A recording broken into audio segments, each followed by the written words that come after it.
शुक्ल पक्ष की जो तीज आती है हरतालिका, ये करेगा।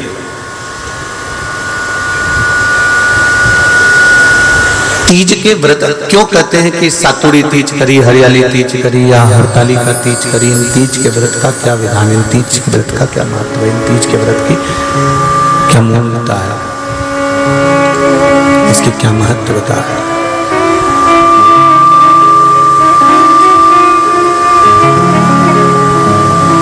तीज के व्रत में ब्रह्मा, विष्णु और महेश, इन तीनों की जो देवियां हैं, ब्रह्माणी, लक्ष्मी और पार्वती, थोड़ा ध्यान लगाकर सुनना। हरतालिका तीज शिव महापुराण की कथा ही नहीं, आप जो तीज करते हो, हरियाली करो चाहे सातुड़ी करो, उस तीज की महत्वता क्या है, इस हिंगोली की शिव महापुराण की कथा में अपने को समझना है कि उसकी मूल तत्वता, उसकी महत्वता है क्या, उसका महत्व क्या है।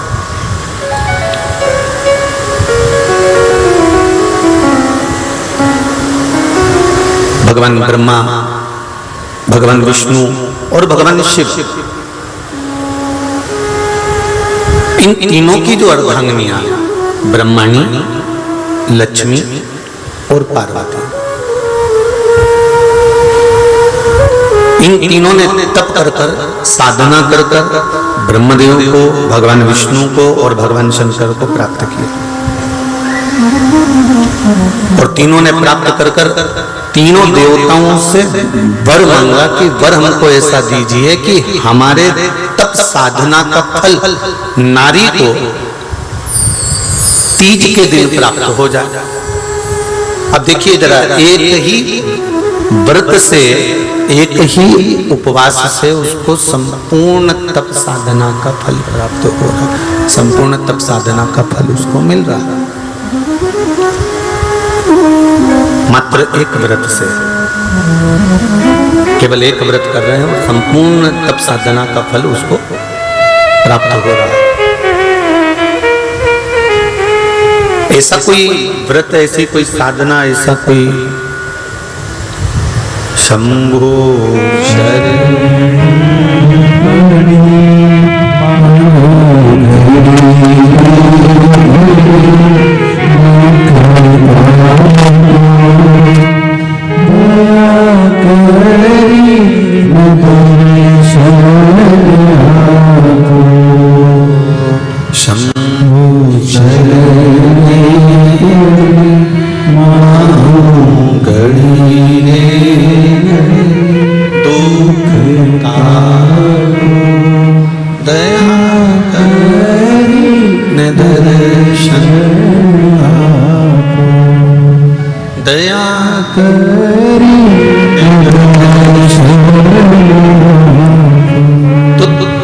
ब्रह्माणी ने ब्रह्मदेव से मांगा, लक्ष्मी जी ने भगवान विष्णु से मांगा, पार्वती जी ने भगवान शिव से मांगा कि ऐसा वर दे दीजिए जिस वर से एक ही व्रत करने से संपूर्ण फल की प्राप्ति हो जाए, संपूर्ण फल मिल जाए। ऐसा एक व्रत का फल दे दीजिए, मात्र एक व्रत का। अब देखिए, हरियाली तीज करने वाली माताएं थोड़ा ध्यान से सुनना।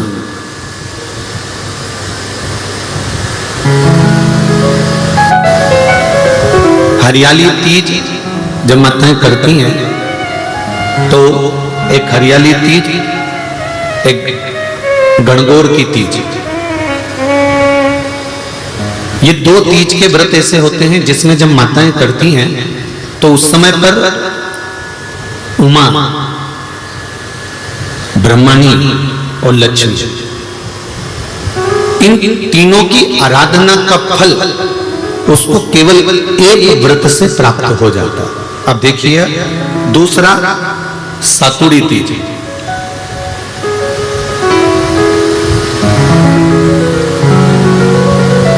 इसमें उमा और महेश्वर, उमा और महेश, ब्रह्माणी और लक्ष्मी, इन चार के व्रत तप का फल एक साथ सातुड़ी तीज के दिन प्राप्त हो जाता। अवै काटी है हरताली का तीज। आप लोग करते हो हरताली का? यहाँ लोग करते कि नहीं करते? करते हैं यहाँ पे हरताली का? कौन कौन करता है? जरा हाथ उठाओ तो जरा। अरे सभी करते हो, रखो रखो, बहुत बढ़िया, बहुत अच्छी बात। एक आती है हरताली का तीज। इस तीज का व्रत माता पार्वती बेलवृक्ष के आनंद के साथ में फुलेरा बनाकर करती है, और जिसमें इस हरतालिका में माता पार्वती जी के जितने जन्म पहले हुए हैं, माता पार्वती का जन्म तो 52वें नंबर का, 52 नंबर पे माता पार्वती का जन्म है। इससे पहले तो माता के 51 जन्म पहले हो चुके हैं, 51 जन्म माता पार्वती का पहले हो चुके हैं। तो वो जितने जन्म माता पार्वती पूर्व में ले चुकी हैं, ब्रह्माणी जितनी बार ब्रह्मदेव के साथ में विराजमान हो चुकी हैं, इंद्राणी जितनी बार इंद्र के साथ विराजमान हो चुकी हैं, और लक्ष्मी चाहे वो राधा के रूप में हो, चाहे वो रुक्मिणी के रूप में हो, चाहे वो सत्यभामा के रूप में हो, चाहे वो यमुना के रूप में हो, चाहे वो गंगा के रूप में हो, जितनी बार माता लक्ष्मी ने रूप धारण करे हैं वो सब रूप में, और माता पार्वती अपने सारे रूप में, ब्रह्माणी अपने सारे रूप में, लक्ष्मी अपने सारे रूप में इस हरतालिका तीज के व्रत को करने के लिए आतुर रहती हैं। और इस व्रत को कर एक दिन में ही संपूर्ण विश्व का जितना तप है, साधना है, उपवास है, सबका फल एक साथ कर लेती हैं, केवल एक व्रत में, हरतालिका तीज के। अब एक बात ध्यान से सुनिएगा, सारे व्रत, आपका अगर स्वास्थ्य खराब हो गया तो आप व्रत छोड़ सकते हो। जितने भी व्रत आप लोग कर रहे हैं पूर्व के, सोमवार, मंगलवार, एकादशी, छठ, पंचमी, चतुर्थी, अगर आपका स्वास्थ्य खराब है तो आप उस व्रत को छोड़ सकते हो, सारे व्रत को छोड़ सकते हो। पर तीज का जो व्रत होता है, हरतालिका जो व्रत होता है, ये व्रत एक बार लेने के बाद जब प्राण छूटते हैं तभी ये व्रत समाप्त होता है, अन्यथा बीच में ये व्रत समाप्त नहीं होता। ये व्रत समाप्त होता ही नहीं। अगर शरीर से नहीं बनता कि अब हमारी अवस्था हो गई, अब शरीर से नहीं बन रहा है, तो भले एक पहर की पूजन कर कर, एक पहर का नियम धारण कर कर, एक पहर का स्मरण कर कर, एक पहर का पूजन व्रत धारण करो, और उसके बाद में भले आप थोड़ा सा जो भी आपको लेना है वो कर लो, पर इस व्रत को करना ही पड़ता है। इस व्रत का नियम ही यही है, इस व्रत की नियमता ही है। शिव महापुराण की कथा संपूर्ण जगत के कल्याण हेतु हिंगोली नगर में जो चल रही है, शिव कथा कर रही है। 24,000 श्लोक की ये शिव महापुराण की कथा है, जिसका एक शब्द भी हमारी जिंदगी में उतार सकते हैं। एक शब्द भी हम अपने जीवन में यदि उतारते हैं, एक शब्द को भी हम अपनी जिंदगी में उतारते हैं, तो हमारा जीवन सार्थक हो जाता है। एक शब्द भी अगर हमने अपनी जिंदगी में उतारा तो उसकी सार्थकता उत्पन्न हो जाती है, उसका आनंद उत्पन्न हो जाता है, उसका फल हमको मिलने लगता है। महाराज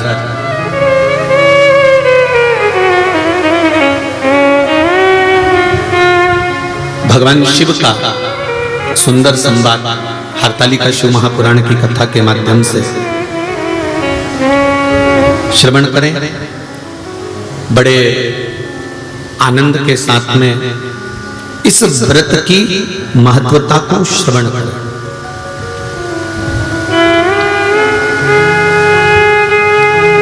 हरतालिका तीज का व्रत करने वाली नारी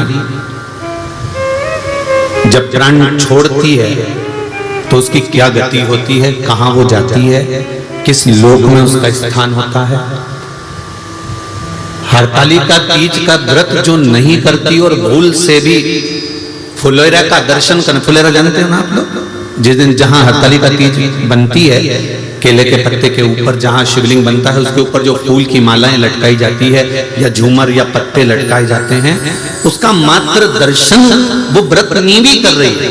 उसका उपास नहीं है, उसकी व्रत नहीं है, उसने व्रत नहीं उठाया, उसने उपास नहीं उठाया, ना उसने व्रत उठाया।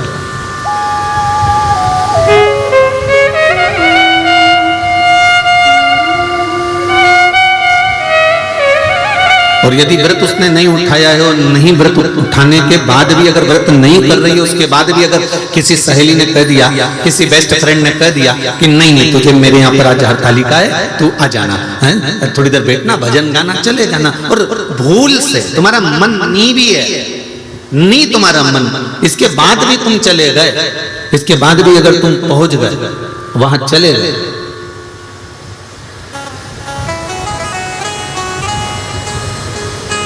और केवल हरतालिका तीज के उस फुलेरे का दर्शन कर लिया, नहीं है व्रत, और उस फुलेरे का दर्शन कर लिया, तो महाराज शिव महापुराण की कथा, स्कंद पुराण की कथा बड़ा सुंदर वर्णन करती है कि हजारों हजार 16 सोमवार संकट सोमवार का जो पुण्य होता है, मात्र हरतालिका तीज के फुलेरे का दर्शन करके जीव को प्राप्त हो जाता है। केवल एक फुलेरे का दर्शन कर, शंभु शंभु, केवल एक फुलेरे का दर्शन कर प्राप्त हो जाता है।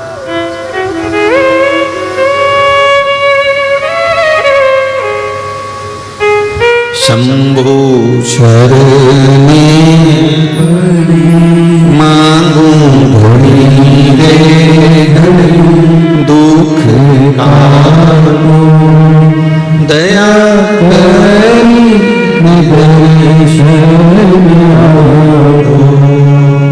दया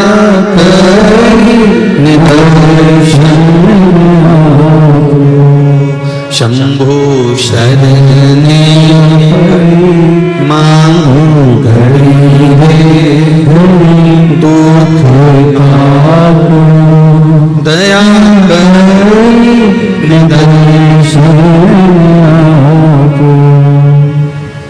पर शिव महापुराण की कथा कहती है, एक बड़ा सुंदर संवाद वर्णन किया गया कि जिस दिन हरतालिका व्रत हो या सातुड़ी तीज हो या हरियाली तीज हो या गणगौर की तीज हो, ये नारी करती क्यों है, इसका व्रत का विधान क्या है, क्या क्यों करा जाता है?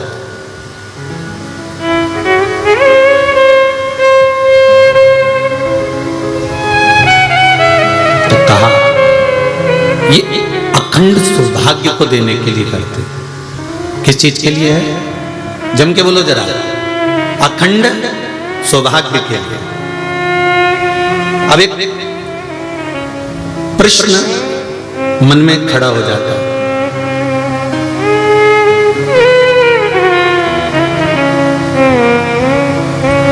माता के गर्भ से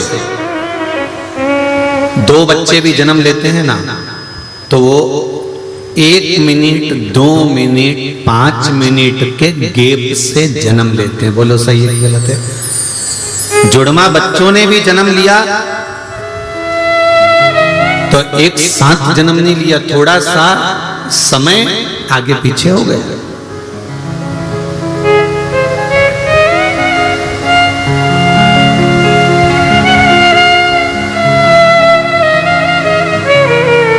जब स्त्री और पुरुष का विवाह होता है,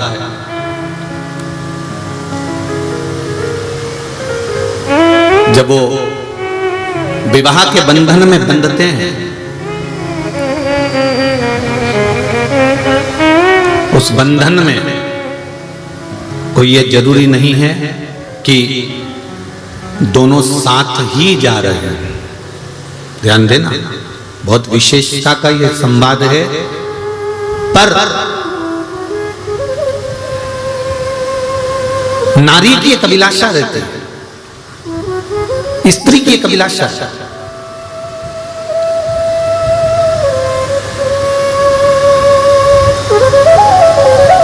कि मेरे हाथों में भर भर के चूड़ा रहे, मेरे हाथों में भर भर के चूड़ा रहे, और मैया कोई काम ना, और मैया कोई काम,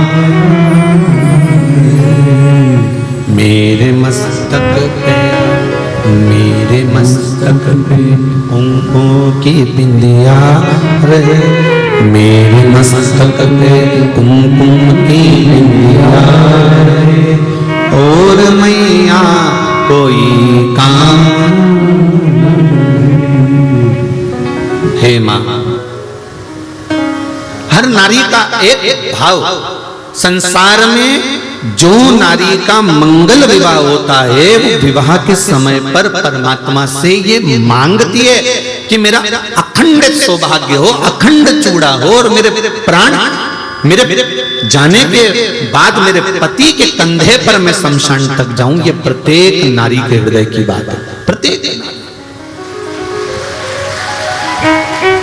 कोई एक की बात नहीं है, ये प्रत्येक के दिल की बात है कि हम अपने पति के कंधे पर, अपने पुत्र के कंधे पर शमशान तक जाएं।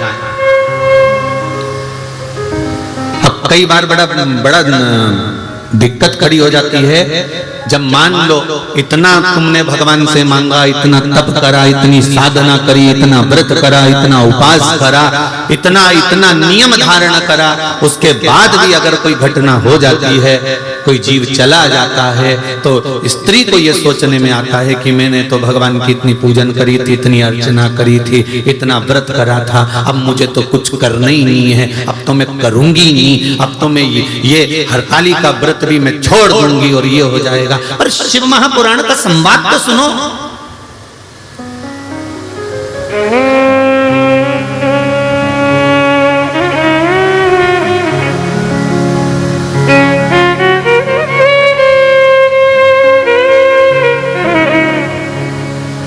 एक बात हमने पहले भी कथा में कही, और हिंगोली वाले तुम लोग सुन लो जरा अच्छे से, सरसों का तेल डाल के सुनना, सब अच्छे से सुन लेना, जो पहले कहा या फिर कह रहा है। भगवान नहीं सुन रहा ना, फिर भी उसके मंदिर जाते रहो।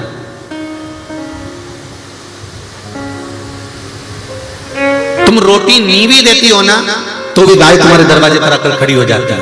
मत दे, वो तो खड़ी है, एक दिन नहीं देगी, 2 दिन नहीं देगी, कभी तो तेरा मन पसीचेगा और डब्बा खोल के रोटी लाकर गाय को देगी तो वो खड़ी है, खड़ी है। कभी तो मन पसीचेगा ना, कभी तो उसका मन करेगा, कभी तो उसके मन में आएगा, तो वो तो खड़ी है, तो खड़ी है। तुमने तो गई और लाके रोटी दे दी।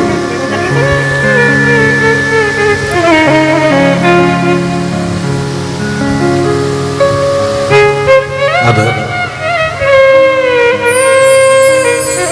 जो होना था हो गया, घटना तक घट गया। परशु महापुराण की कथा कर रही है, व्रत नहीं छोड़ना, व्रत हरतालिका का करते रहना। क्या होगा उससे, क्या फल मिलेगा उससे? भजन गाते रहना, शिव की आराधना करते रहना, शंकर का स्मरण करते रहना। क्या फल मिलेगा उससे? तो कहा ये कोई पूर्व का कर्म का भोग होगा, जिसके कारणवश हम अखंडता लेकर नहीं गए, पर हमारा जब अगला जन्म होगा तब हम अखंड सौभाग्यवती होकर जाएंगे। ये निश्चित है। अखंड व्रत धारण करने वाला, अखंड व्रत को करने वाला फिर अखंडता ही लेकर जाता है। ये निश्चितता हो जाती है उसकी, उसकी निश्चितता।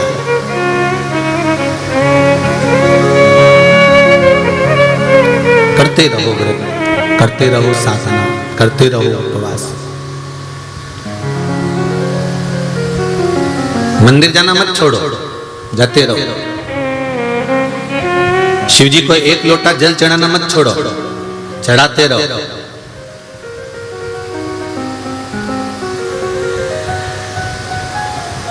मध्य प्रदेश में बहुत पानी गिर रहा है, हिमाचल में गिर रहा है, उत्तरांचल में गिर रहा है, उत्तराखंड में गिर रहा है, उत्तर प्रदेश में गिर रहा है, गुजरात में खूब पानी है। बहुत सारे मैसेज आए, लोगों ने कहा गुरुजी पानी बहुत गिर रहा है, आपको कुछ ऐसी व्यवस्था बताओ कि पानी थोड़ा सा कम हो जाए। हमने कहा सारी समस्या का हल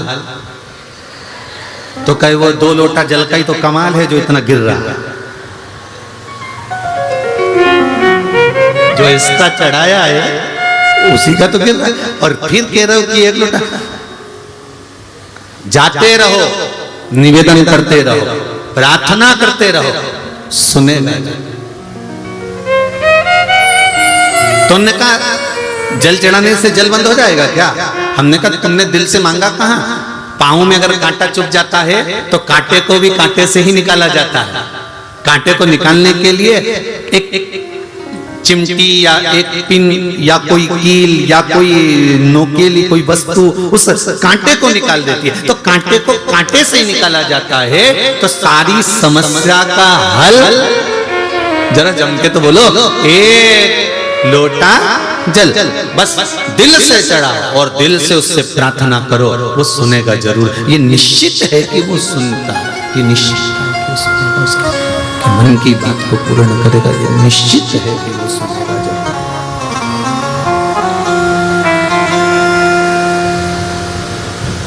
सुनेगा वो, ये निश्चित है। महाराज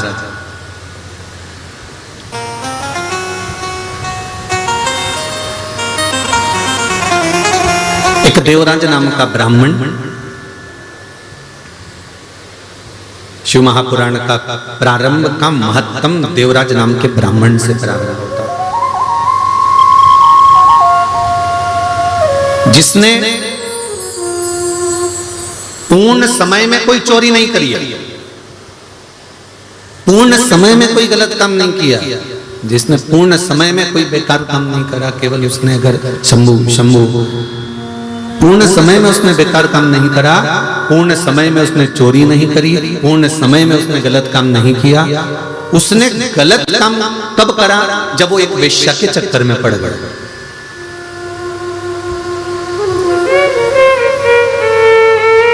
एक वेश्या का संग मिल गया और उस वेश्या का जो संग था, वो वेश्या के संग ने इसको पकड़ रखा।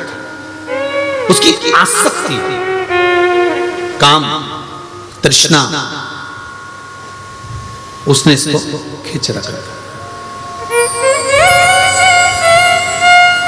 और उस आसक्ति के कारण, उस काम के कारण, उस तृष्णा के कारण वैश्या ने एक बार इससे कह दिया कि मुझे रानी के गले का हार चाहिए। तो ये हार चुराने के लिए गया और चोरी कर कर लेकर आया। तो राजा को मालूम पड़ गया, उसने दूतों को भेज दिया, ये भागता भागता शिव मंदिर में पहुंच गया। आप देखिए, जब तक ये वेश्या के संग में नहीं था, ये वेश्या के संग में नहीं आया था, वेश्या से इसका संबंध नहीं जुड़ा था, तब तक ये जितना कमा रहा था परिवार अच्छे से चला रहा था, जितना ला रहा था उससे इसका परिवार चल रहा था, जितना इकट्ठा कर रहा था उससे इसका पूरा परिवार आराम से चल रहा था, परिवार में कोई तकलीफ नहीं थी।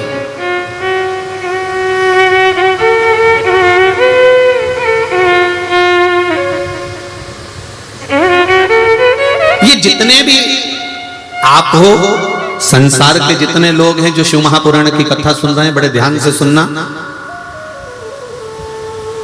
जब तक आप परिवार के प्रपंच में, गलत लोगों के प्रपंच में नहीं पड़ते, तब तक आपकी बहुत सारी कामनाएं या तमन्नाएं नहीं रहती। आप तो भगवान से जब छोटे रहते हो ना, तब भगवान से थोड़ा ही मांगते हो, बस एक छोटा सा घर हो, छोटा सा आनंद हो, भगवान की कृपा हो, मैं रोज मंदिर में पूजन करूं।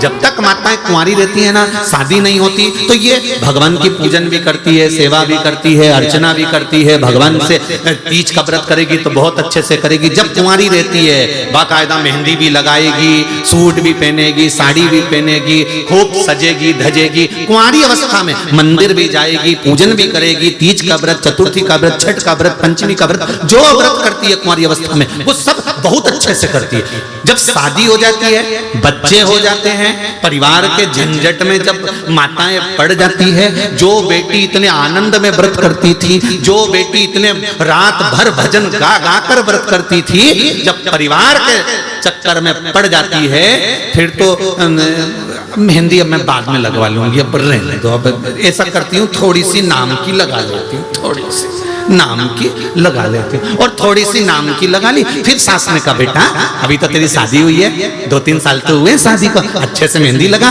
अच्छे से तीज का व्रत कर, अच्छी अच्छी साड़ी पहन, खूब तो घर में साड़ियां रखी है, एक से बढ़कर एक। अरे मम्मी बस अब मुझसे बनता नहीं है, तो कहीं डोकरी हो गई, बनता नहीं है।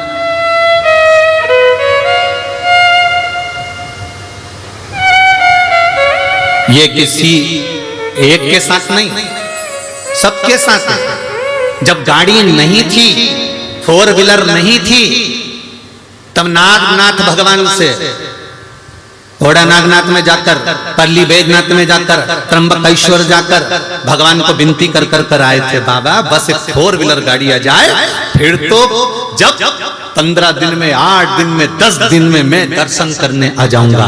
भगवान ने कहा चलो प्रैक्टिकल कर लेते हैं। भगवान ने इसको एक 4 व्हीलर गाड़ी दे दी। अब इतना मोजी राम हो गया, सब दूर जाने के लिए गाड़ी है, पर भगवान के धाम जाने के लिए गाड़ी कभी तैयार नहीं होती। जब तैयार करे तब कैंसिल। भगवान भी कह रहे थे, इसीलिए नहीं दे रहा था, इसीलिए नहीं दे रहा था।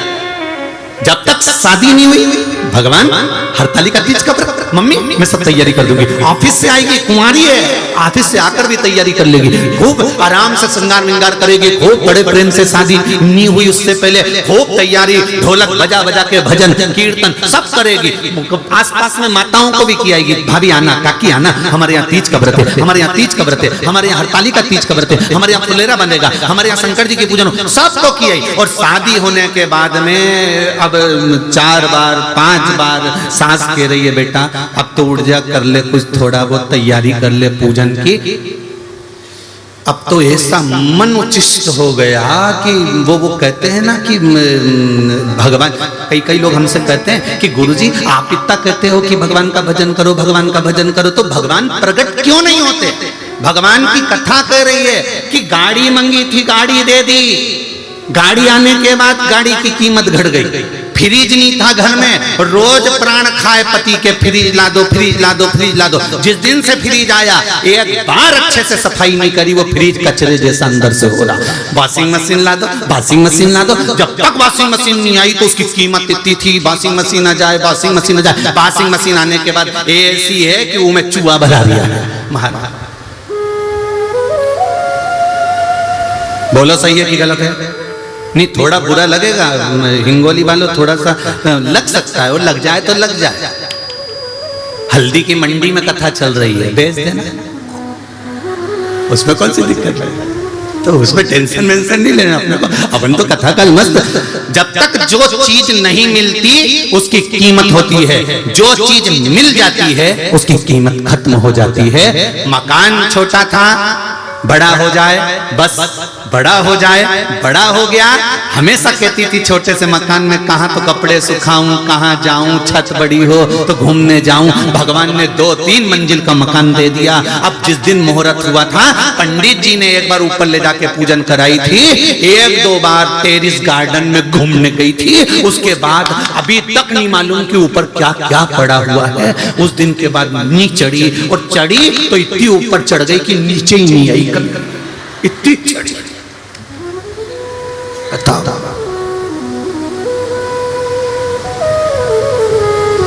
लोग कहते हैं हमसे कि गुरुजी आप कहते हो कि भगवान का भजन करो, तो भगवान प्रकट क्यों नहीं होता? तो भगवान इसलिए प्रकट नहीं होता कि गाड़ी मांगी, गाड़ी दे दी, गाड़ी की कीमत खत्म हो गई। 2 व्हीलर नहीं थी, 2 व्हीलर मांगी, 2 व्हीलर की कीमत मन से तो खत्म होगी ना।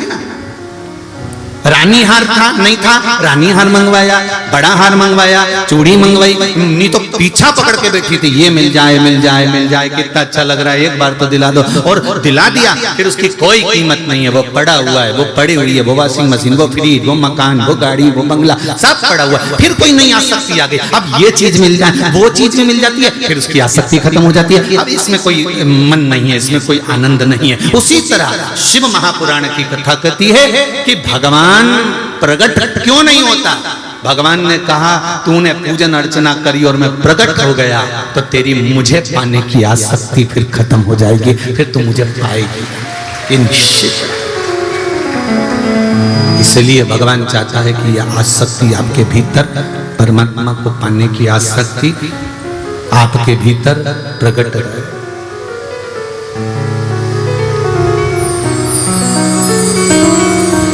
आपके भीतर प्रकट, इसीलिए कहा शिव अर्चना का सुख ही दूसरा है।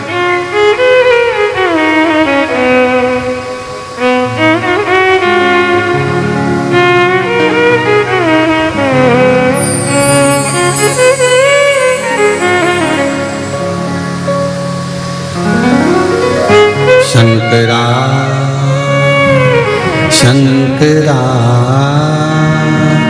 गौरी गौरी शंकरा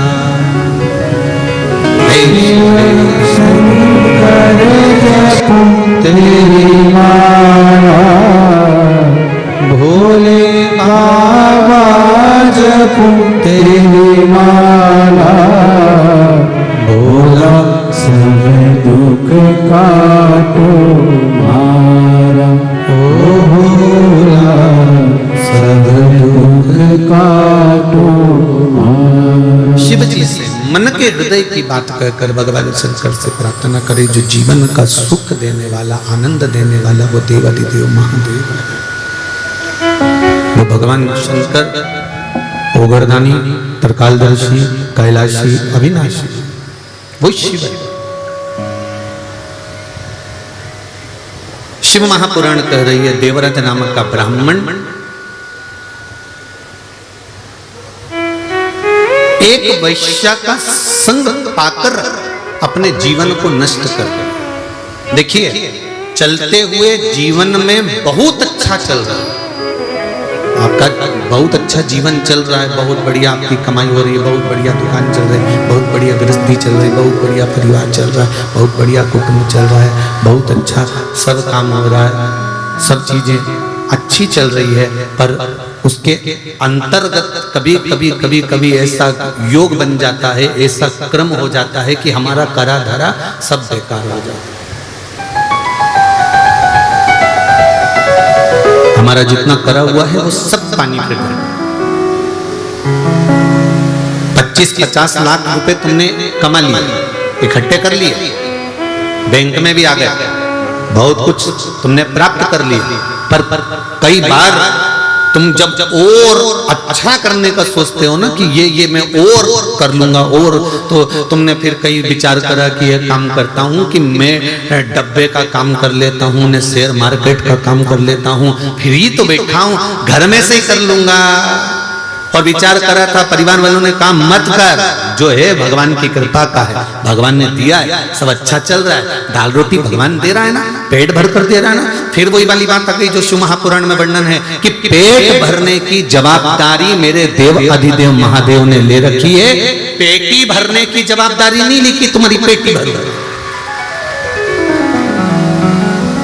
क्योंकि पेटी ना तुम जन्म के समय पर लेकर आए थे, ना पेटी तुम वापिस मरने के बाद लेकर जाओगे।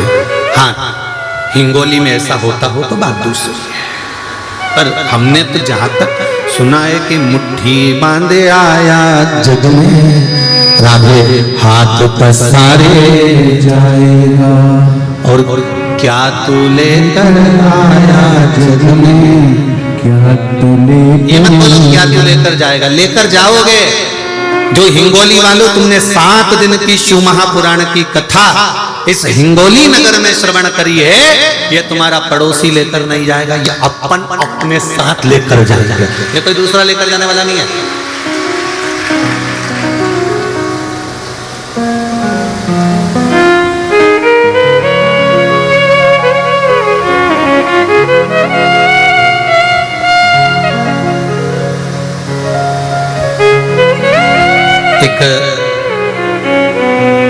जहां अग्रवाल जी के यहाँ ठहरे ना महाराज निकुंज के यहाँ, तो वहां किसी ने 2 पत्र भेजे,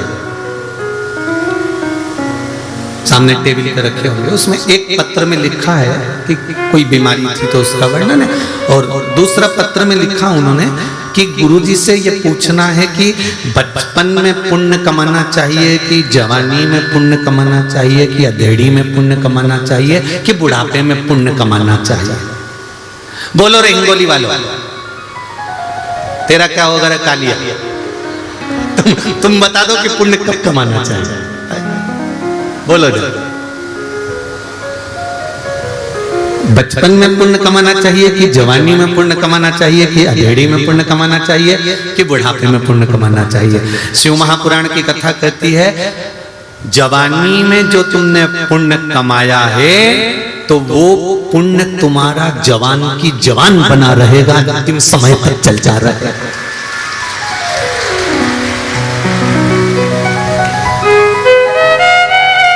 तो क्या हम संत बन जाए, साधु बन जाए, घर छोड़ दें, परिवार छोड़ दें कि कमाना छोड़ दें? कुछ मत छोड़ो, घर में रहो, परिवार में रहो, कुटुंब में रहो, रिश्तेदारों में रहो, पूरे परिवार में रहो, खूब दिल से तुम कमाई करो, दुकान जाओ, व्यापार करो, व्यवसाय करो, कर्म करना है पूर्ण कर, पर उस काम के साथ में थोड़ा सा भगवान का भजन करते चलो, तो वो जवानी का पुण्य तेरे अंतिम समय तक काम आ जाएगा। जवानी का पुण्य। अब किसी के मन में आएगा कि गुरुजी तुम कैसे कह सकते हो कि जवानी का पुण्य अंतिम समय तक काम आएगा? तुम किस शर्त पर कर सकते हो? तो घर में जितनी बुजुर्ग माताएं हैं, घर में जितने बुजुर्ग भाई हैं, इनसे पूछ लेना, जवानी का खाया आखिरी तक काम आता है। कई कई जवान जवान बहुओं के बाल धोले पड़ गए और डोकरी उनके देखो तो अभी इनने जो पूर्व समय का खाया, बोलो सही है कि गलत है? ये जितनी वारकरी संप्रदाय की जितनी यात्रा निकलती है ना पांडुरंगा विठल के नाथ जाने के लिए, जितनी भी मेरे निकले, जितनी यात्रा निकले, इसमें जवान माताएं या युवान बहन भाई तो बहुत कम रहते हैं, सब डोकरी रहे। तो कई लोग इनको देख के आश्चर्य करते हैं कि बताओ 75 साल की, 50 साल की, 40, अभी कथा थी परली बैजनाथ में, एक 75 साल की माँ 60 दिन तक एक जगह पर खड़े होकर कथा सुनती रही। आपने टीवी पर भी देखा होगा उसका। 75 वर्ष की आई, तो मन में ये भाव आता है कि ये इतनी एनर्जी लाती कहां से? कई कई बहुओं के मन में टेंशन रहता है, मेरी तो भी 32 साल की उम्र है, 42 साल की है, हमारी सासू तो 70 साल की, तो भी पूरा की पूरा काम कर ले, उसकी आंख से बीन ले, उसकी आंखें भगवान ने ऐसी बना के भेजी है, भगवान जाने मेरी सास की आंख जरा सी देर में देख ले कि क्या गड़बड़ है। इतनी एनर्जी कहां से आई? तो के ये साधारण नहीं है, जो घी पहले खाया है वो बुढ़ापे में दिख रहा है, बुढ़ापे में दिख रहा है। तो यही शिव महापुराण की कथा कहती है कि बचपन का पुण्य, जवानी का पुण्य, अधेड़ी का पुण्य कि बुढ़ापे का पुण्य, कहां का पुण्य काम आएगा? तो कहा जवानी में परिवार के साथ रहो, कुटुंब के साथ रहो, बच्चों के साथ रहो, पत्नी कुटुंब परिवार के साथ में रहो, और उनके साथ रहते रहते भगवान का भजन करते चलो, तो ये अंत समय तक काम आएगा। जो किया वो अंतिम बिंदु तक काम। अब कई लोग चतुर लोग बैठे रहते हैं, अभी कोई उम्र है, अभी कोई उम्र है, बचपन जवानी कोई उम्र है, अधेड़ी तो कमाने की उम्र है। भजन की उम्र आएगी जब हम शिथिल हो जाएंगे, जब शिथिल हो जाएंगे, बुढ़े हो जाएंगे, तब भजन की उम्र आएगी। तो शिथिल तुम्हारी उम्र हो जाएगी तो पुण्य भी तो शिथिल हो जाएगा, पुण्य भी तो बुढ़ा होगा, पुण्य भी तो शिथिल होगा। तो जवानी में किया गया पुण्य का फल जो मिलता है, उसका फल कोई काट नहीं सकता। इसलिए मेरा निवेदन है, बहुओं से भी है, बच्चों से भी है, और जितने जितने पंडाल में शायद ऐसे और भी पंडाल और लगे हैं, कितने लगा? हाँ, तो जितने लोग उस पंडाल में बैठे हैं और जितने लोग सोने की सीढ़ी पे चढ़ के बैठे हैं, सब ध्यान से सुन ले अच्छे से।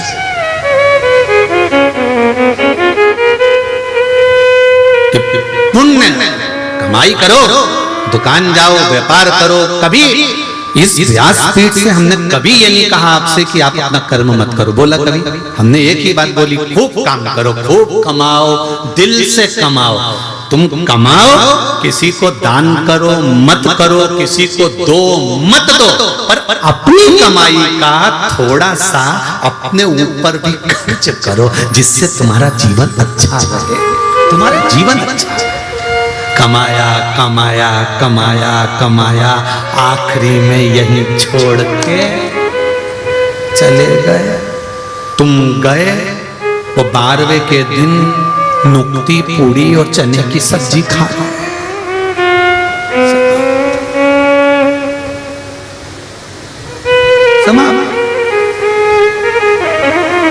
एक छोटा सा बच्चा अपनी दादी से बोला, ओ दादी, ओ दादी। दादी बोली क्या है? अपने पड़ोस में वो मुन्ना रहता है ना, मुन्ना, हाँ, उसके यहाँ पर आज नुक्ती का रायता बना है, बूंदी का रायता, नुक्ती का रायता, और बूंदी बनी है, नुक्ती, पूड़ी बनी है, चना की सब्जी बनी है। दादी उसके यहाँ पर सब कुछ बना है, मालूम है। इतने में दादी बोली, बेटा उसकी यहाँ तो आज बनेगा, क्योंकि उसकी दादी का आज बार हुआ है। इतने में बच्चा दादी का गाल पकड़कर बोला, अपने घर कब बनेगा? दादी ने एक घर के दिया, मेरे को मारने की प्लानिंग कर रहा, मुझे मारना चाहता।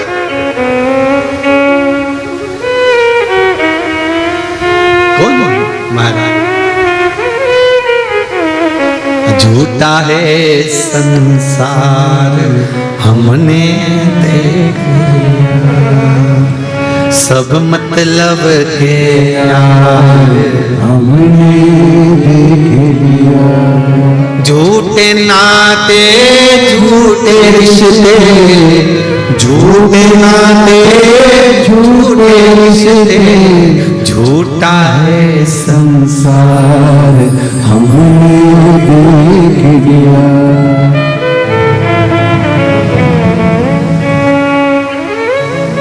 क्या कमाया, कैसे कमाया, क्या पाया, कैसे पाया, ये तो शंकर जानता है, मेरा शिव जानता है।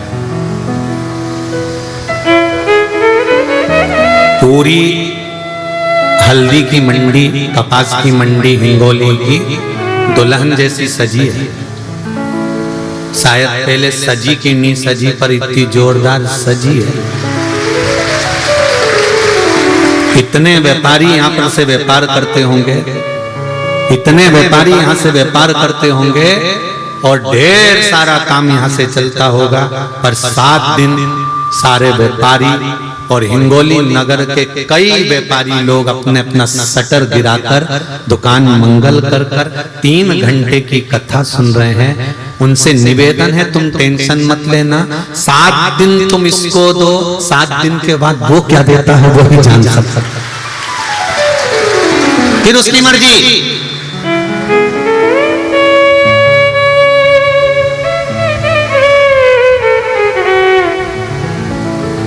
उसकी कृपा क्या होती है, उसकी दया क्या होती है, उसकी उदारता क्या होती है, ये वही जानता है।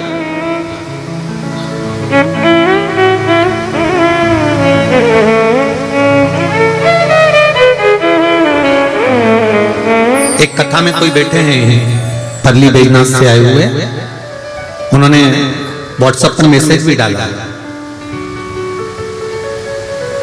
कि जिस लड़के ने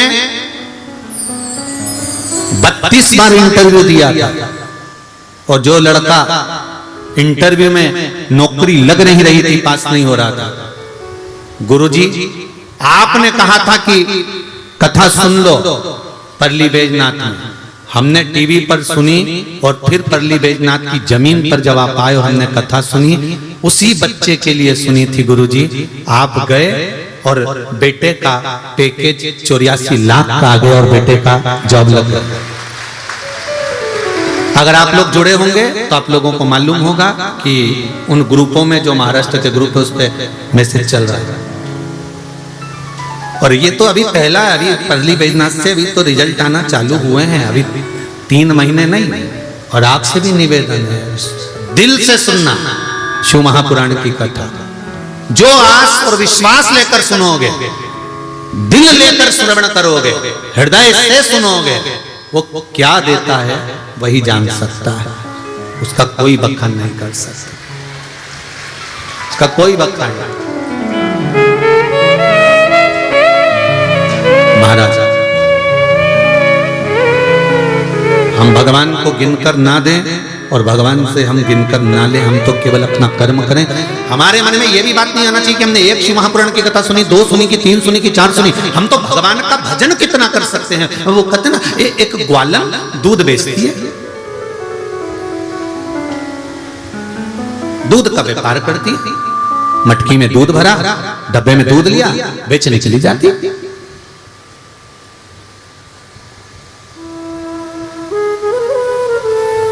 वहीं पर मल्लुकदास जी बैठे थे, और मल्लुकदास जी ने उस ग्वालन को देखा कि वो रोज दूध बेचने जाती है और अलग से 1 लोटा दूध निकालकर 1 लोटा पानी मिला देती है वह दूध के डब्बे में। अब वो दूध के डब्बे में 1 लोटा पानी मिला दे, दूध निकाले और पानी मिला दे। मलुकदास जी से रहा नहीं गई। 15 दिन 20 दिन 1 महीना 2 महीना देखा और एक दिन उन्होंने उसको बोल दिया, ए ग्वालन, अरे ये ग्वालन। ग्वालन बोली, हाँ महाराज। बोलो बाबा, ये तू क्या करती है? 1 लोटा दूध निकाल कर उसमें 1 लोटा पानी मिला देती है, क्या करती हो तुम ये? ग्वालन कहती है, बाबा मैं पास के गांव में दूध बेचने जाती हूँ, उसी गांव में मेरा मंगेतर रहता है जिससे मेरी सगाई हुई है। ये अच्छा वाला जो दूध है ना 1 लोटा मैं उसको दिया था।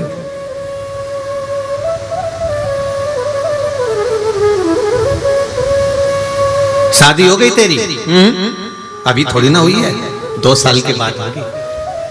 अच्छा, कितना नुकसान हो जाएगा जब तक तो तेरा। इतना लोटा भर भर कर दूध देगी उसको?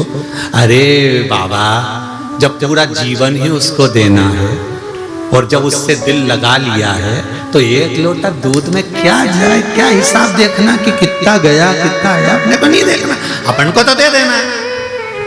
मलुकदास जी को वो बात दिमाग में बैठ गई कि मैं 24 घंटे माला जपता रहता हूँ 108 मनके की, उससे प्रेम किया और मनकों में गिन रहा हूँ कि इतनी हो गई, इतनी हो गई, इतनी हो गई, और इसने प्रेम किया और आज तक हिसाब नहीं कर रही कि कितना लोटा दूध दिया, कितना। मलुकदास कहते हैं, मैं बाबा, मैं संत, मैं साधु, मैं सन्यासी, मैं तपस्वी, मैं साधक, मैं उपासक, मैं गिन रहा हूं कि भगवान को कितने भजन कर लिया, कितना जाप कर लिया, कितनी बार कथा सुन ली, कितना दान दे दिया, कितना पुण्य कर दिया, कितना सत्कर्म कर दिया, कितनी बार मैंने ब्राह्मण का भोजन कराया, कितनी बार मैंने ये दान दिया, कितनी बार मैंने वो दान दिया, मैंने कितनी बार गौदान करा, मैंने कितनी बार अन्नदान करा। हम हिसाब लगाकर बैठे हैं कि हमने इतनी बार ये कर लिया, मैंने तो इतने सोमवार के व्रत करे, मैंने तो इतना मंगलवार करा, मैंने तो इतना तीज का व्रत करा, मैंने तो इतना चतुर्थी का व्रत करा। हम हिसाब जोड़कर बैठते हैं और परमात्मा को देने में शिव महापुराण की कथा कहती है, कभी हिसाब मत जोड़ो कि भगवान का भजन कथा कितनी सुनी है, कितना करा है। जब तुम्हारा भजन का हिसाब रखेगा तो वो त्रिकालदर्शी, कैलाशी, अविनाशी मेरा शंकर रखेगा, और उस हिसाब के बल पर क्या देता है ये उसके ऊपर है। हमें हिसाब नहीं रखना कि हमने क्या कितना दिया, कितना करा।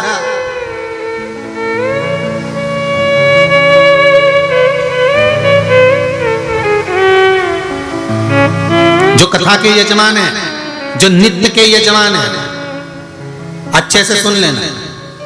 अपन ने क्या करा, कितना खर्च करा, क्या लगाया, क्या चढ़ाया।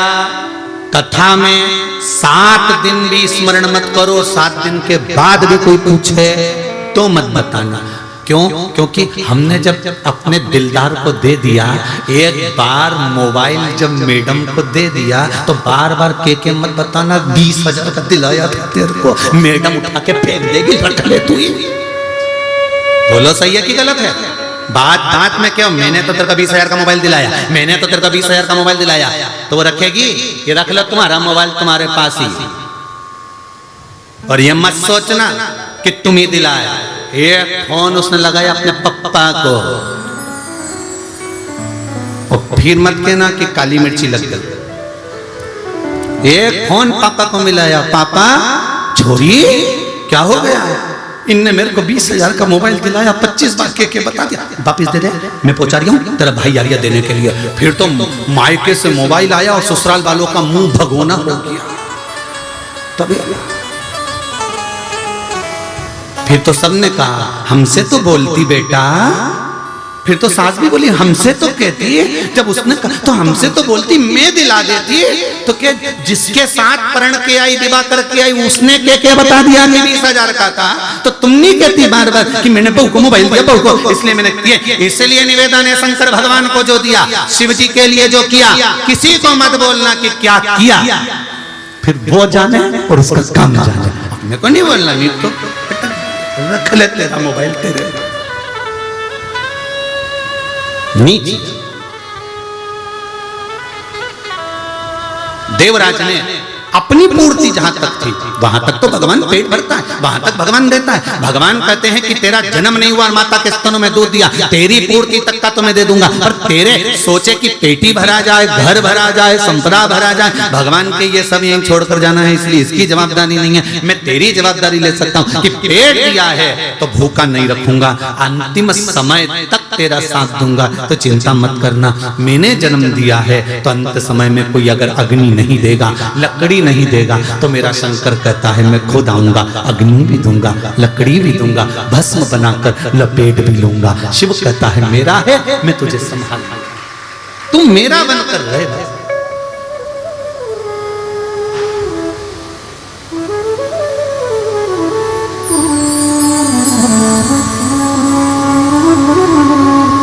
भगवान को आपसे कुछ नहीं चाहिए,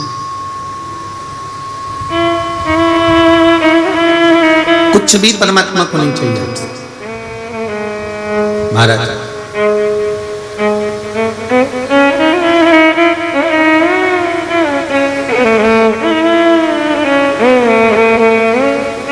भगवान तो केवल आपसे इतना चाहता है कि आप बचपन हो, जवानी हो, अधेड़ी हो, बुढ़ापा हो, जब आपको समय मिले तब आप स्मरण में लग जाओ। एक लोटा जल शिव,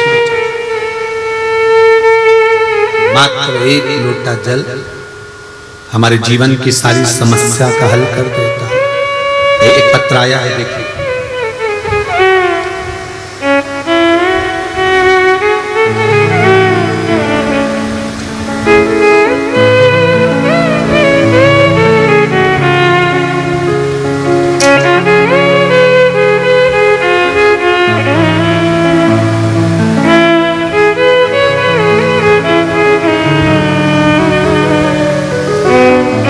मेरा नाम फूला शर्मा है, मैं वाशिंग जिले से हूं।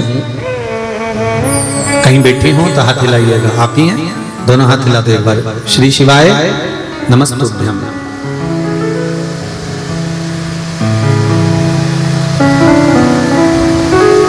मैं वाशिंग जिले से हूं। गुरुजी, हम पहले शिव जी के मंदिर में साल में एक बार जाते थे, या तो शिवरात्रि पर या श्रावण के महीने में। ये केवल शर्मा दीदी आप ही का जीवन नहीं, ऐसे कई लोग थे जो शंकर के मंदिर में केवल साल में शिवरात्रि पर जाते थे, या कभी सोमवार को, या कभी श्रावण महीने के सोमवार को चले गए। पर वो तो भोलेनाथ की कुछ ऐसी कृपा हो गई, जो अब शंकर के मंदिर जो खाली रहते थे वो शिव की कृपा से रोज भरे मिलते हैं। ये शिव कृपा। साल में एक बार मंदिर जाया करते थे, लेकिन टीवी पर आपकी आस्था चैनल पर कथा आई और हमने शिव महापुराण की कथा सुनने से शिव की महिमा का एहसास हुआ, और अब मैं हर रोज मंदिर जाती हूँ और साथ किसी न किसी को लेकर भी जाता हूँ। गुरुदेव, मेरे पेट में गठान हो गई थी, डॉक्टर ने ऑपरेशन करने का बोल दिया था। टीवी के माध्यम से कथा सुनने से और मंदिर में एक लोटा जल और एक बेलपत्र, उस जल को चढ़ाकर लाकर पीना चालू करा, बेलपत्र खाना चालू करा। गुरुदेव, बाबा की कृपा से दूसरी जब जांच कराई तो मेरे पेट की गठान गल चुकी थी। अब डॉक्टर कह रहे हैं तुम्हारे शरीर में गांठ नहीं है। बैठो बहन। श्री शिवाय नमस्तुभ्यम।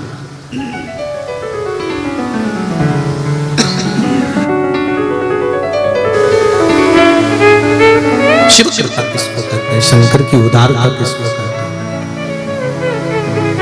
शंकर की करुणा किसको कहते हैं? अब दिल से पुकारे। एक पत्र और है, देखिए।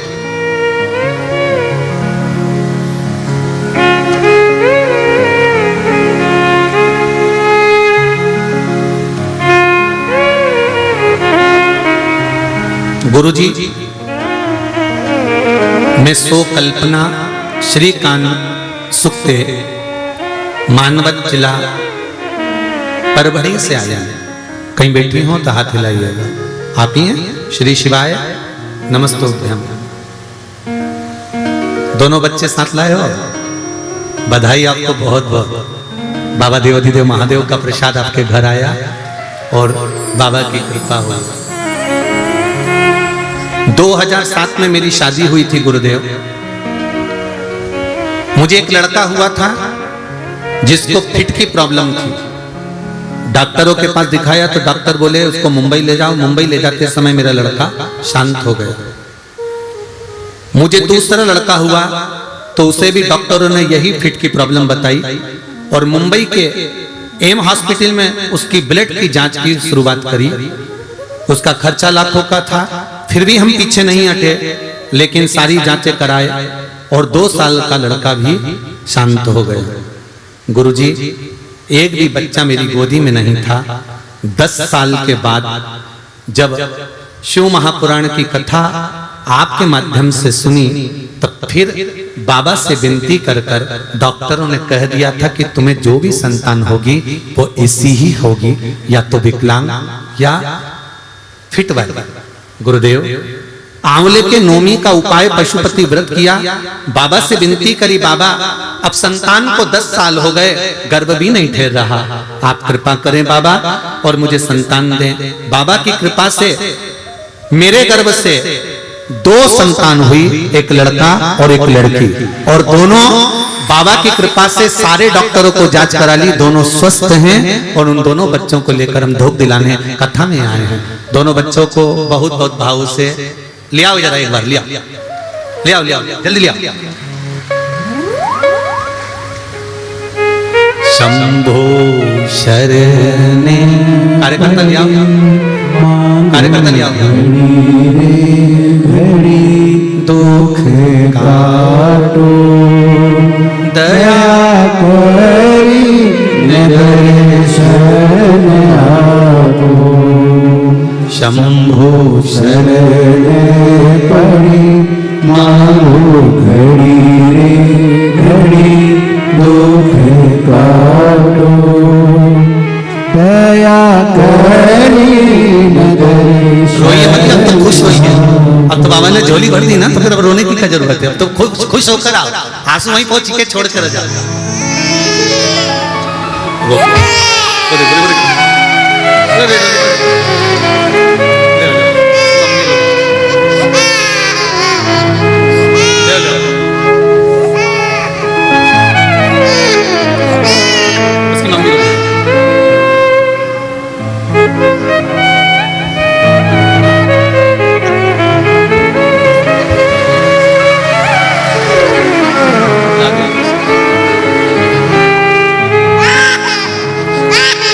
दोनों बाबा के प्रसाद।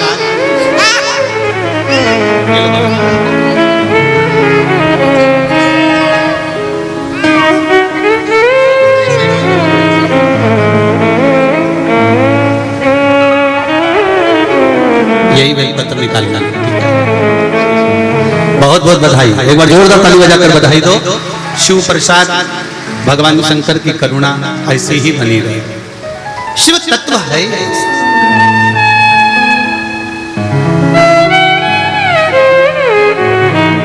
शिव की उदारता, करुणा, दया, शंकर का नाम स्मरण, आपका किया गया भजन, कीर्तन, मंत्र जाप, नाम जाप, ये जीवन का सुख दे देता।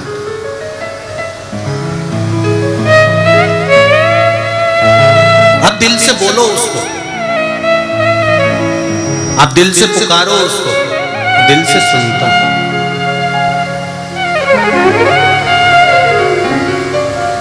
और जब वो दिल से सुनेगा तो ये निश्चित है, फिर कहूंगा ब्रह्मदेव ब्रह्मलोक में रहते हैं, भगवान विष्णु वैकुंठ लोक में रहते हैं, और मेरा देव अधिदेव महादेव मृत्यु लोक में रहता है, जो सुनता है तुरंत कर देता है। ये शिव है, ये शंकर, ये ओखड़ी, ये दयालु, ये दाता।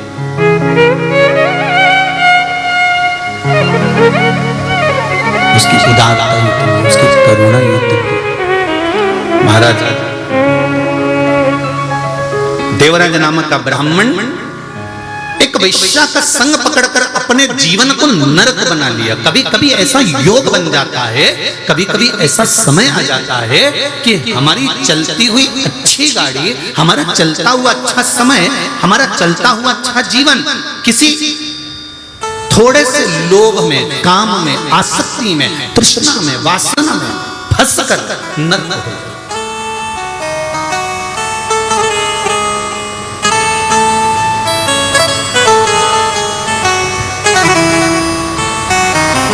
बहुत अच्छा जीवन चल रहा है, पर थोड़ा सा लोभ जाग गया, थोड़ा सा अहंकार जाग गया, थोड़ी सी काम जाग गया, थोड़ी सी वासना जाग गई, थोड़ी सी तृष्णा जाग गई और हमारा जीवन हमने नरक कर दिया। हमने अपना जीवन पूरा नरक कर लिया, उसमें हमने कोई सुख भोगा ही नहीं थे। एक बात हमने पहले भी कही थी, आप भी ध्यान लगाकर सुनना। 10 मिनट का बेकार किया गया कर्म ना जाने कितने सालों तक भोगना पड़ता है।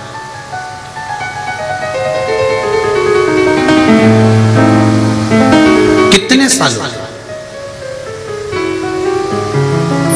झूठ, छल, प्रपंच, कपट, बेईमानी हम थोड़ी सी करते हैं और एक जन्म में उसका भोग नहीं भोग पाते। 84 लाख योनियां जो हैं ये हमारे कर्म को भोगने के लिए ही। तो गुरुजी एक छोटा सा झूठ, छल, बेईमानी, कपट, प्रपंच से क्या इतना भोगना पड़ता है? इतना भोगना पड़ता है? ऐसा कोई होता है क्या? तो देख लो, थोड़ी सी देर का क्रोध आया, प्रैक्टिकल देखिए, थोड़ी सी देर का क्रोध आया, गुस्सा आया, चक्कू उठाया, तुमने उसके पेट में मार दिया। कितनी देर लगी? 2 मिनट, 5 मिनट, 10 मिनट, 15 मिनट, पेट में चक्कू, पेट में चक्कू मारा, मर गया। पुलिस पकड़ कर ले गई, अदालत थाने में पटक दिया। बोलो पटका कि नहीं पटका? पटकने के बाद में अभी तो केस चालू ही नहीं हुआ। 2 साल, 15 दिन, 20 दिन, 25 दिन, 1 साल, 1.5 साल तो केस चलता ही रहा। 2 साल तक केस चलता चलता जब तक पड़े रहो, सड़ते रहो, गलते रहो और केस चलते चलते फिर जज ने निर्णय सुनाया, फिर मालूम पड़े 10-20 साल फिर निकाल दिए। अब सोचो 10 मिनट के क्रोध ने, 10 मिनट के गुस्से ने चक्कू उठाया, बंदूक उठाई, तलवार उठाई, डंडा उठाया और 10 मिनट का गुस्सा था उसमें, उसने 10 मिनट में, 5 मिनट में ऐसा काम कर दिया कि 10-20 साल उसको नरक जैसा जीवन भोगना पड़ा। तो जरा सा क्रोध आया था और 20 साल भोगना पड़ा। तो यही तो शिव महापुराण की कथा कहती है, एक झूठ, एक प्रपंच, एक छल, एक कपट, एक बेईमानी, थोड़ा सा किया गया गलत काम 84 लाख योनियों में पटक पटक कर भोगना पड़ता है। पटक और 84 लाख योनियां भोगने के बाद फिर यह मनुष्य का शरीर मिलता है। काय के लिए? भगवान कहता है अब मानव का शरीर दे रहा हूं, आखिरी बिंदु है, इस बिंदु को तूने पहचान लिया और मानव के शरीर को जान लिया। ये हीरे की तिजोरी तुझको दी है, इस हीरे की तिजोरी को जान जाना। केवल खाया, कमाया और जोरदार खजूर की चोटी कड़ी ने, एसी का रूम ने, डनलप का गद्दा, खूब चकाचक सोया ने, 25 और 50 लाख की गाड़ी में खूब घूमा। तो एक बात का अंदाजा लगा कर रखना कि 25 लाख की गाड़ी में घूमने वाला भी 25 रुपए के लोटे में भराकर हरिद्वार चले जाता है। चांद और अकड़ में जिंदगी मत जीना, मैंने कराई, मैंने करा, मैंने किया। और जितने लोग भी शिव महापुराण की कथा को यहाँ करवा रहे हैं या आगे भी हमारी जो कथा होने वाली है, उनसे भी निवेदन है, कभी छाती ठोक कर मत कहना कि कथा मैंने कराई। कथा तो मेरा देवाधिदेव महादेव कराता है, आप नहीं, शंकर कराता है। शंकर करता है और शंकर ही सुनता।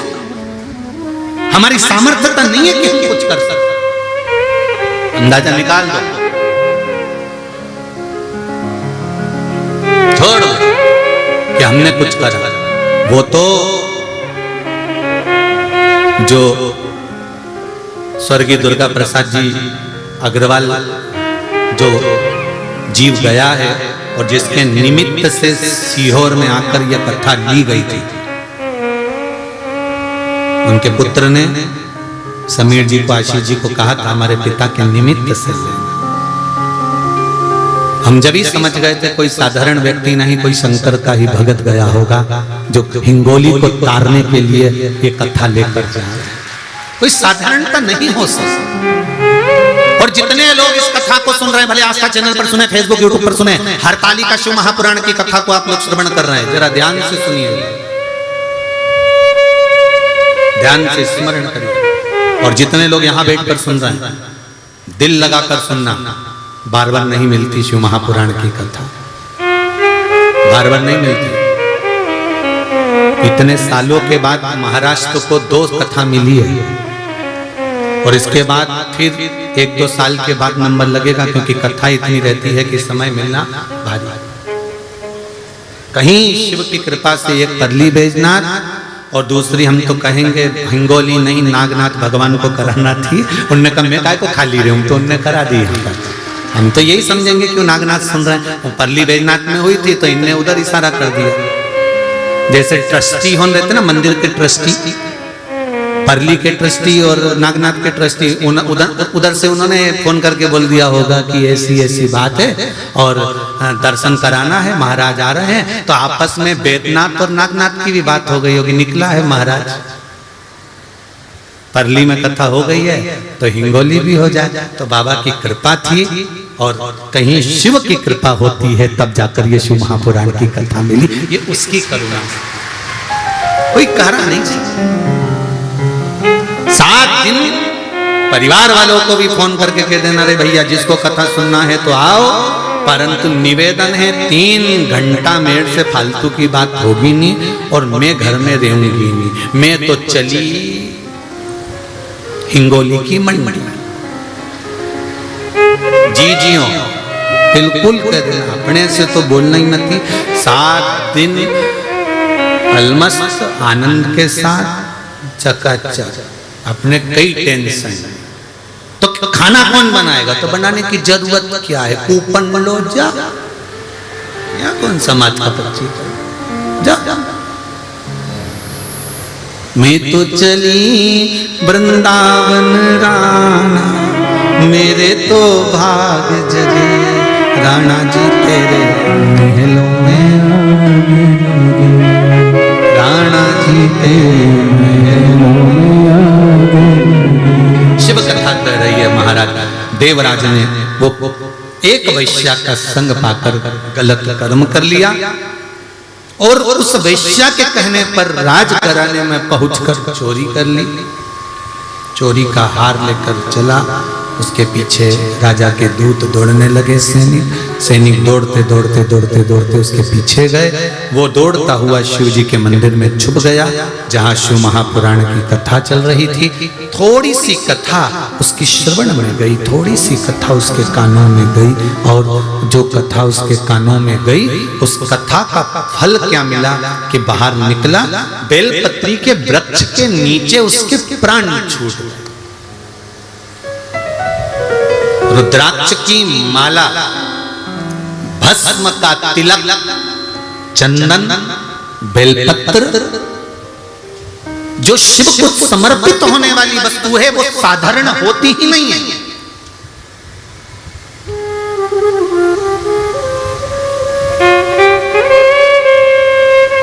कमल का फूल लेकर आओ तो 5 रुपए का एक मिलेगा।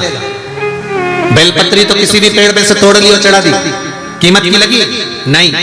शंकर भगवान को महंगी सामग्री कुछ चाहिए ही नहीं। बेलपत्री सब मिल जाए तो चढ़ाओ, नहीं मिले तो मेरी उठाकर धोकर फिर चढ़ाओ।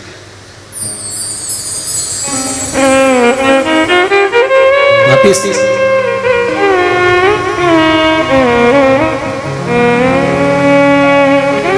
भस्म कितनी कीमत की होगी? अरे गोबरी लाओ, कंडा गाय का गोबर की गोबरी जलाई, भस्म तैयार, शिव को लगाई।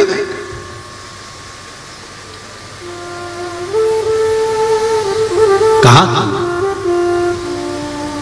धतूरा बहुत महंगा मिलता है क्या? कहीं से तोड़ लाए, शिव जी को चढ़ा दिया। धतूरे की कीमत मूलो, चंदन, जल। शंकर भगवान कहते हैं मुझे चढ़ने वाली संपूर्ण सामग्री जितनी भी है इसकी कोई कीमत नहीं है। शंकर कहते हैं मुझे चढ़ाने वाली वस्तु की कीमत नहीं होती, जो चढ़ा रहा है। शिव जी कहते हैं चढ़ने वाली वस्तु की कीमत नहीं है, पर जो चढ़ा रहा है मेरे मंदिर में आकर, शिव कहते हैं मैं उसको कीमत वाला बना देता हूं। वस्तु की कीमत नहीं होती, पर शंकर के पास जो पहुंचा है, शिव के नजदीक में जो पहुंचा, शंकर के पास जो गया, शिव के पास पहुंचकर जिसने वस्तु समर्पित करी है, शिव कहते हैं मैंने उसको कीमत वाला बना दिया, मैंने उसको कीमती बना दिया, वो कीमत वाला हो। अब देवराज बेलपत्री के वृक्ष के नीचे प्राणों को त्यागा। यम के दूत बंदी बनाने के लिए आए, नहीं ले जा सके क्योंकि शंकर के गण वहीं पर खड़े हुए।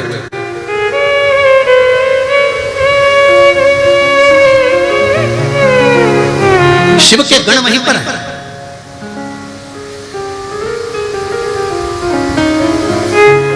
हम इसको लेने के लिए आए, पापी है। ब्राह्मण होकर वैश्या का संग करा, ब्राह्मण होकर काम में डूबा रहा, ब्राह्मण होकर चोरी करी, ब्राह्मण होकर लोभी रहा, ब्राह्मण होकर गलत कर्म करा। इसलिए हम इसको लेने के लिए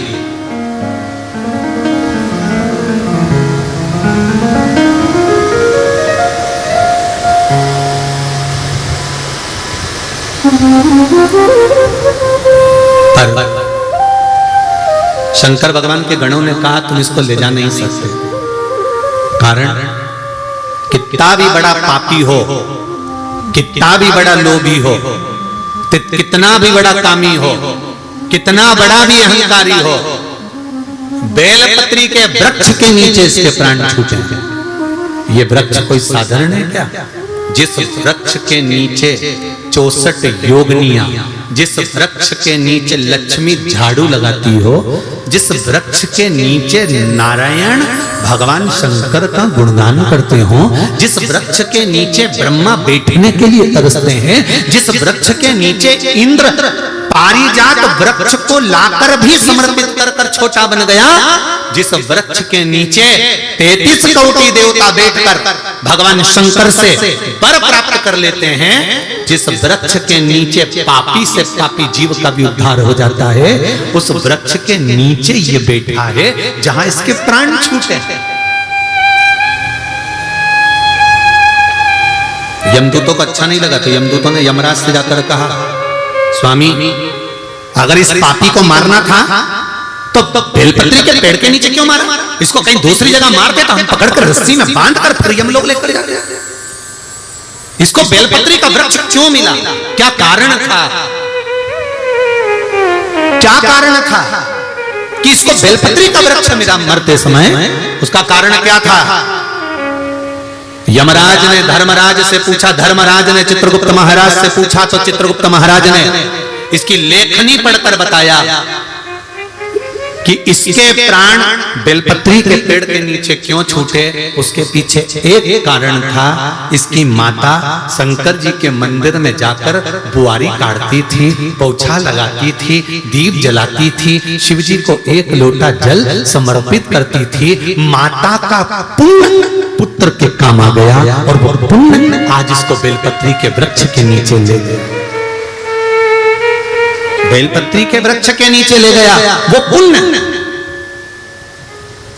इतने सारे लोग आस्था चैनल पर कथा सुन रहे हैं, करोड़ों करोड़ों लोग फेसबुक यूट्यूब पर सुन रहे हैं, इतने लाखों लोग इस हिंगोली की मंडी में कथा बैठकर श्रवण कर रहे हैं, इतने सारे लोग बैठकर कथा सुन रहे हैं। कभी घर पर जाकर एकांत में बैठकर विचार करना कि बेलपत्री के पेड़ के नीचे देवराज गया नहीं था, उसको खींच कर ले गए महादेव और उसके प्राण छूटे। ऐसा क्या कारण था कि बेलपत्री के पेड़ के नीचे मरा? कहीं दूसरी जगह मर जाता, पर बेलपत्र के पेड़ के नीचे माता ने जो पुण्य करा था वो पुण्य काम आ गया। तो हिंगोली वालों, जरा विचार करना कि तुमने कौन सा पुण्य करा होगा जो शिव महापुराण में जाकर विचार करिए कि हमने कौन सा पुण्य करा होगा, हमने कौन सा सत्कर्म करा होगा, हमने ऐसा कौन सा कर्म करा होगा। जैसे बच्चा छोटी सी गुल्लक भरता है और गुल्लक भरते भरते गुल्लक जब भरा जाती है, फूटती है, तो कोई गिफ्ट लेकर आता है, कोई गिफ्ट लेकर आता है। उसी तरह जब पुण्य की गुल्लक भराती है, सत्कर्म की गुल्लक भराती है, अच्छे कर्म की गुल्लक भराती है, हमारे दादा परदादाओं ने जब कोई अच्छा कर्म करा होगा और उनके पुण्य की गुल्लक भरी होगी, तब जाकर हम कहीं शिव महापुराण की कथा को सुन पाते हैं। ये उसकी कृपा से, ये हमारा कुछ भी नहीं, उसकी कृपा थी तो हमने सुना, उसकी कृपा है तो हमको प्राप्त हो रही है, उसकी कृपा है तो हमको मिल रहा है, उसकी कृपा बिना नहीं। महाराज, मैंने तेरे ही भरोसे, ओ बाबा तेरे ही भरोसे, हवा बिच उड़ते जाएंगे, बाबा डोर तो छठीला में गढ़ी जाएंगे, भोले मेरे वतन शंभो में तेरी पतन, हवा बिच उड़ते जाएंगे, बाबा डोर छठीला में गढ़ी जाएंगे। उससे निवेदन करना कि हमारा पुण्य हमारे सम्मुख में आकर खड़ा हो गया, वो पुण्य हमारे सम्मुख में आ गया। शिव जी के गण देवराज को ले जाने लगे, शंकर भगवान सामने आ गए, तुम लेकर मत चलो, मैं लेकर चलो। जिसके गले में रुद्राक्ष होता है,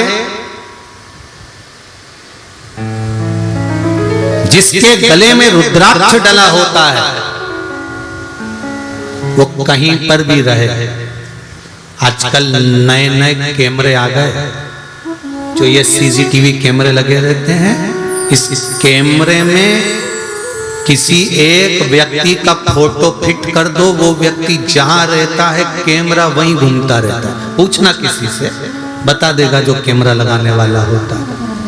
ये कैमरा आज का नहीं है, पुराने समय का, शंकर जी के समय से चला आ रहा है। शिव जी ने भी कह दिया था, पार्वती जिसके गले में रुद्राक्ष हो, मस्तक पर त्रिपुंड हो और गले में रुद्राक्ष धरा हो और मुख पर पंचाक्षर ओम नमः शिवाय, पंचाक्षर या षडाक्षर ओम नमः शिवाय या श्री शिवाय नमस्तुभ्यम जिसके मुख पर होता है, गले में रुद्राक्ष डला होता है, मस्तक पर अगर चंदन या तिलक लगा होता है, शंकर पार्वती से कह रहे हैं वो जहां रहता है मेरी दृष्टि उस पर पड़ी रहती है, देखता रहता हूं कि वो कहां।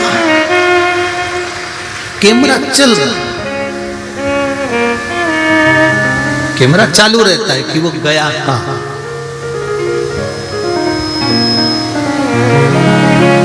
सोने की चेन गले में होगी तो चोर की नजर होगी,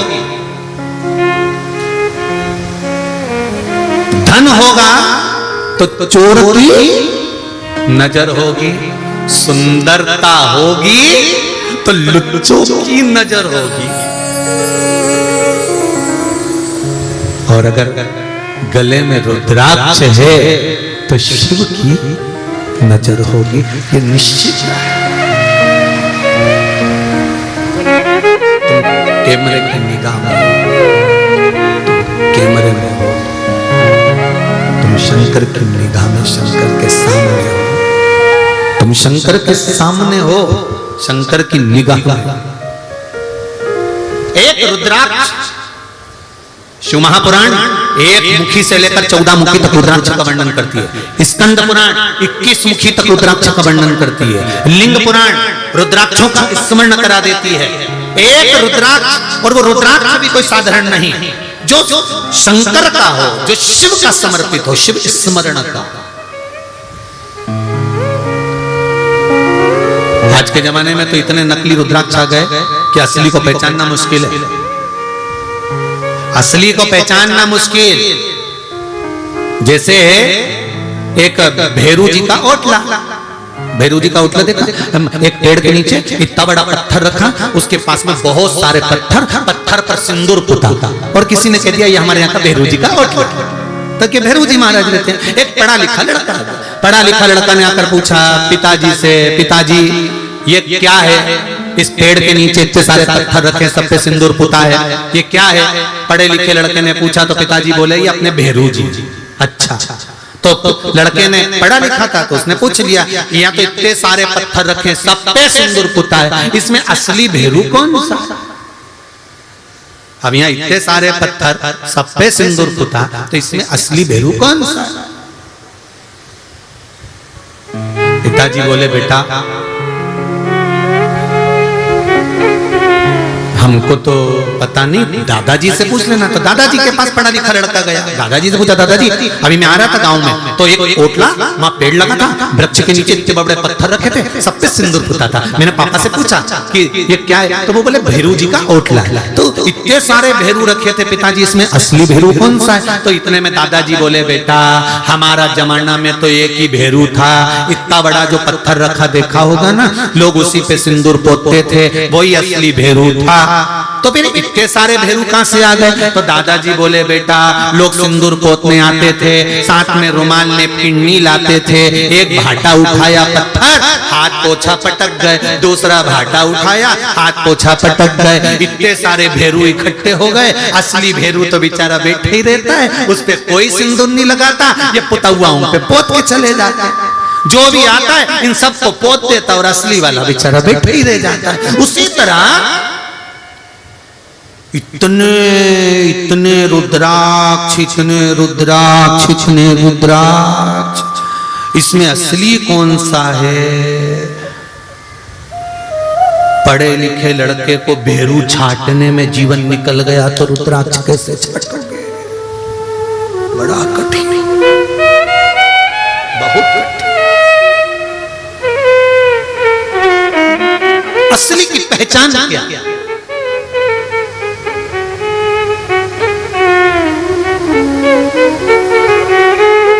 क्या पहचान है असली की।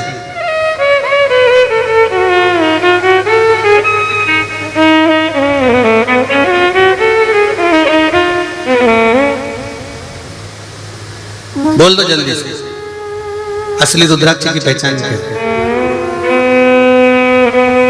का गुरुजी ISI मार्क लगा,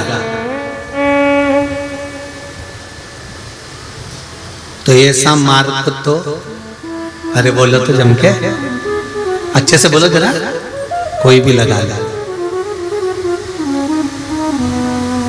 अभी एक कहीं का अखबार में पढ़ा था, सोने का बिस्कुट पे हॉलमार्क लगा था,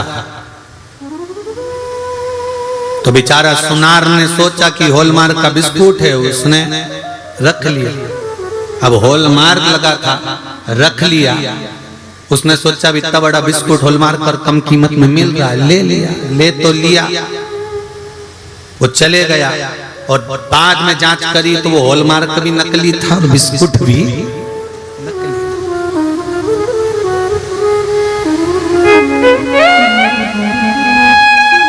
असली की पहचान क्या है। असली की पहचान है जब जल का पात्र हो, शहद का जल हो, और जल के पात्र में रुद्राक्ष हो, उस रुद्राक्ष का भार डूब रहा है कि तैर रहा है, उससे अंदाजा लगाया जाता है कि कितना मुखी है और क्या फल दे सकता है। क्या फल दे सकता है? कुबेरेश्वर धाम से रुद्राक्ष वितरण अभी तो बंद है, क्योंकि जल वृष्टि भी बहुत हो रही है उधर मध्य प्रदेश में, और व्यवस्थाएं भी अभी इतनी नहीं कर पा रहे हैं कि आप लोग आए और रुद्राक्ष लेकर जाएं, तो अभी बंद है।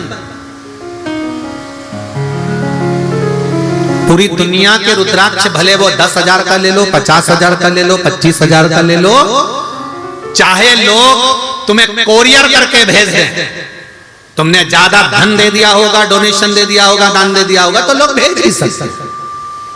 और कुबेरेश्वर धाम का रुद्राक्ष ना तो कोरियर से आता है और ना कहीं कीमत से मिलता है, वो तो कुबेरेश्वर धाम की कंकर शंकर की भूमि से निशुल्क आपको प्राप्त होता है। पूरी दुनिया का रुद्राक्ष का जल बीमारी के लिए पीकर देख लेना, और एक बार कुबेरेश्वर धाम का रुद्राक्ष का जल तांबे के लोटे में गलाकर शिव को चढ़ाकर किडनी, लीवर, हार्ट, कैंसर, जो बीमारी हो उसके लिए 15 दिन से ज्यादा नहीं, तुम 10, 15 दिन, 20 दिन पीकर देख लेना।